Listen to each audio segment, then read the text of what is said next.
Turning now to the war in Ukraine, the United Nations is sounding the alarm over the deteriorating situation at the Russian-occupied Zaporizhzhia nuclear plant. The area surrounding the facility has been a repeated target of missile attacks. The UN warns that continued military actions near the site could have catastrophic consequences. World leaders are calling for a demilitarized zone around the facility. Let's bring in Charlie D'Agata. He is in central Ukraine following all of this for us. Charlie, it's good to see you, my friend. What can you tell us about the situation in Zaporizhzhia? Well, Vlad, the past 24 hours has seen at least a dozen explosions at that Zaporizhzhia nuclear power plant complex. The Ukrainians are saying that the Russians are setting off explosions to make it look as if the Ukrainians are shelling that position. But what I can tell you is, and to put it into perspective, the Zaporizhzhia nuclear power plant was taken over by the Russians in early March. This is in the beginning of the conflict, the initial stage of the investigation. And there were all kinds of alarm bells that went on at that time. The reason it has become front page news and headline news is in the past 10 days or so, there's been fighting in and around that complex. And the reason is there is renewed fighting or accelerated, increased fighting and intensity here in the south going up to the Zaporizhzhia nuclear power plant all the way down to Kherson, because Ukrainian forces are getting ready, may have already started a counteroffensive in this region. And the Ukrainian military says the Russians have been using that complex as a base to launch attacks from. And that has been happening. So all of the cities and towns and villages within reach of Russian artillery and Russian shelling are coming from that complex, which is why the Ukrainians are saying, well, if the Russians are firing from there, we have a right to fire back. And the President Zelensky, Vladimir Zelensky, the Ukrainian president, has said that the Russians are using that plant as a shield. Now, of course, there are catastrophic consequences because this is an operating nuclear power plant. It is a modern nuclear power plant. It is a sprawling complex. I've seen it from across the river, from Ukrainian-held territory. It is a broad place from which to launch attacks. So that is why it has become contentious.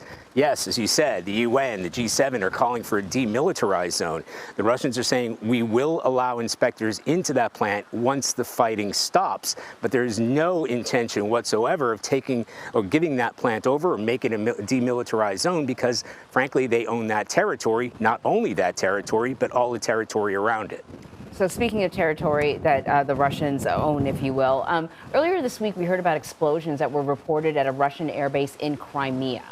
And, you know, the results of the explosions were being debated. The Russians, there was information about planes being destroyed. The Russians denied that. But now anonymous Ukrainian officials have taken responsibility for the attack. What's been the response from President Zelensky? Because if that's true, it's pretty significant. It is extremely significant, Anne-Marie, because it is a giant leap forward, partly because the distance of whatever happened at the Crimea air base. As you said, there are certain Ukrainian officials, and honestly, who said that, yes, we are responsible. Now, was it sabotage? Was it a weapon that struck that plant? In a way, that's what's more important is the fact that this, not that plant, but that air base, it's an area that is more than 100 miles from the closest front line here in Ukraine. It shows that something is able to reach important Russian targets on what the Russians feel is Russian soil. And Crimea is important partly because President Putin says that it is sacred ground. But for the Ukrainians, Crimea is Ukraine. It's not Russia. And what President Zelensky has said is this conflict began in Ukraine, and we have to go all the way back to 2014 when Russian-backed separatists took Ukraine over with Russia's backing. And President Zelensky said this will end with Crimea. So it has to do with not only an area that the Ukrainians feel is Ukrainian territory, but an area that the Russians feel is theirs. So that is why it's contentious. From a military standpoint, it is strategic.